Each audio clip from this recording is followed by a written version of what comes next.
মালতী বেড়াতে এসেছিল তার বন্ধু সবিতার বাড়ি। সন্ধেবেলা তাদের আড্ডা বেশ ভালোই জমে উঠেছিল। অনেকদিন পরই তুমি আসলে, আজকে সন্ধেটা বেশ ভালোই কাটলো। এরকম তো মাঝে মধ্যে চলেই আসতে পারো, মন্দ হয় না তাহলে, কি বলো?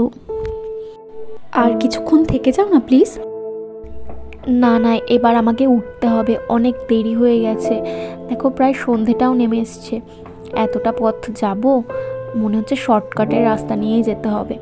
আবার আমি অন্য একদিন আসবো, এখন তাহলে উঠি। সন্ধে হয়ে গেল, মেঘও করে এসছে। যাই, শর্টকাটের রাস্তা দিয়ে বাড়ি চলে যাই। মালতী শর্টকাটে বাড়ি পৌঁছানোর জন্য সেই মাঠের রাস্তাটা নিল, যেখানে সচরাচর সন্ধ্যের পরে কেউ যায় না। কিছু দূর যাওয়ার পরে সে শুনতে পেল সেই ফাঁকা মাঠের মধ্যে তাকে কেউ ডাকছে। মালতী, এই মালতী, এদিকে এসো। সেই আওয়াজ শুনে মালতী চমকে যায় আর এইদিকে ওইদিকে তাকিয়ে বলতে থাকে, কে কে ডাকলো? সামনে এসো, কে ডাকছে? কিছু দূর যাওয়ার পরে সেই একই আওয়াজ আবার শোনা গেল, মালতী, এই মালতী, এদিকে এসো। তারপরে মালতী দেখল তার স্কুটির পেছনে একটি অদ্ভুত দেখতে মহিলা বসেছে আর পেছন দিকে ফিরে আছে। কিছুক্ষণ পরেই সে মিলিয়ে গেল। মালতী খুবই ভয় পেয়ে গেল। কিছুক্ষণ পরে সেই একই ঘটনা আবার ঘটতে থাকলো। একটি মহিলা তার স্কুটির পেছনে বসে হঠাৎ করেই গায়েব হয়ে গেল। কে বসেছো আমার পেছনে? সামনে এসো, কথা বলছো না কেন?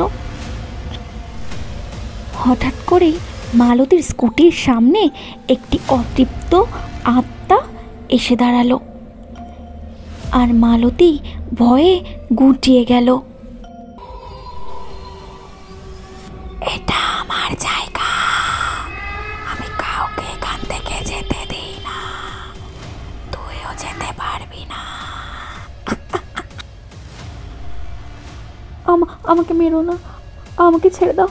বলো বলো তুমি কি চাও, আমাকে ছেড়ে দাও। কিছুক্ষণ পর দেখা গেল মালতী ওই মাঠে পড়ে আছে, তার স্কুটিও নেই আর সেই অতৃপ্ত আত্মাটাও নেই।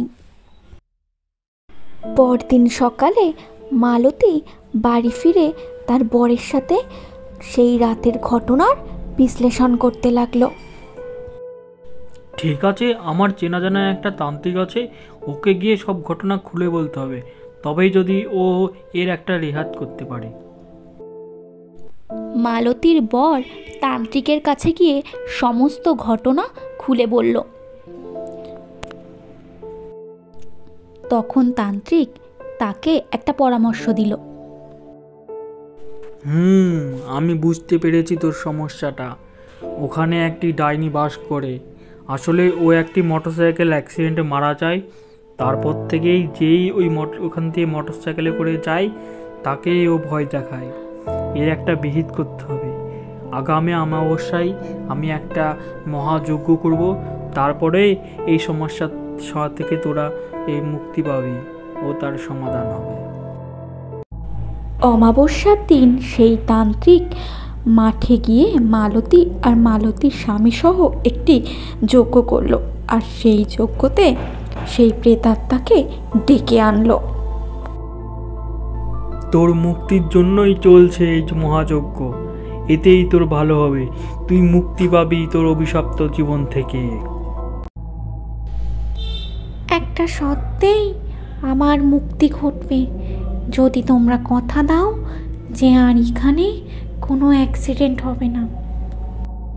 সেই আত্মার কথা মতো সাধু তাকে কথা দিল এবং তার অভিশপ্ত জীবন থেকে চিরতরে মুক্তি দিয়ে দিল আর আত্মার মুক্তি ঘটে গেল।